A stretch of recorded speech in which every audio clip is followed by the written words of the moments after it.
Mekanisme peredaran darah pada manusia.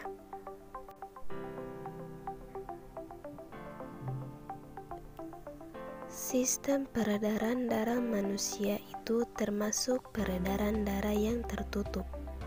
Nah, kenapa demikian? Karena sistem peredaran ini, darah yang dialirkan itu melalui suatu pembuluh darah yang ada di tubuh kita. Selain itu, darah itu sendiri melalui jantung sebanyak 2 kali. Jadi, adapun proses dari peredaran darah manusia, yang pertama ada sistem peredaran darah kecil dan juga sistem peredaran darah besar.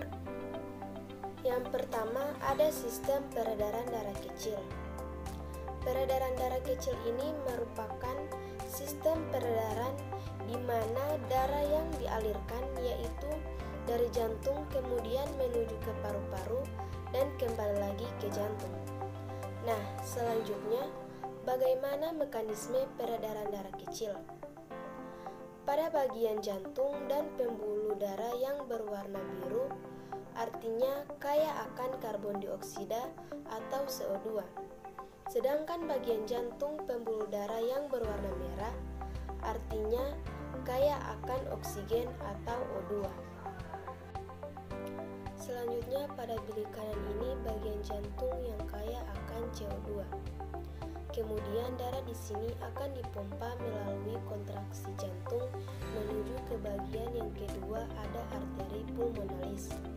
Sehingga pembuluh darah dari jantung ke paru-paru namanya arteri pulmonalis. Setelah ke arteri ini, darah akan dialirkan menuju ke paru-paru, baik paru-paru kanan maupun paru-paru kiri. Nah, di sini terjadi proses respirasi atau pernapasan.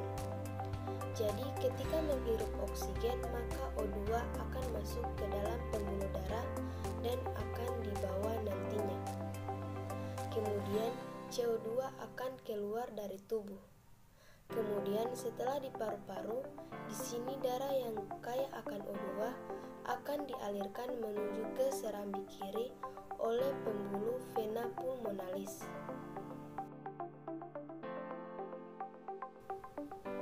Sedangkan sistem peredaran darah besar itu artinya darah yang dialirkan dari jantung kemudian ke seluruh tubuh dan kembali lagi ke jantung.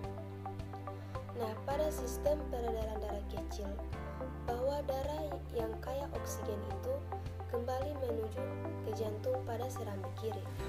Nah, di sini pada sistem peredaran darah besar dimulai dari bilik kiri. Dari bilik kiri ini, otot dari jantung akan berkontraksi sehingga darah dialirkan menuju ke aorta. Aorta itu adalah pembuluh darah terbesar di tubuh kita. Setelah ke aorta, kemudian darah akan dialirkan lagi menuju ke arteri. Nah, jadi pembuluh arteri adalah pembuluh dari jantung ke seluruh tubuh. Setelah ke arteri, kemudian diedarkan ke seluruh tubuh, baik tubuh bagian atas maupun tubuh bagian bawah. Setelah itu, dari kapiler-kapiler itu jadi darah kaya oksigen, kemudian akan diubah menjadi darah yang mengandung karbon dioksida. Nah, akan dialirkan yaitu melalui pembuluh vena. Setelah pembuluh darah tersebut kaya akan karbon dioksida, akan menuju ke serambi kanan. Sekian dari saya. Wassalamualaikum warahmatullahi wabarakatuh.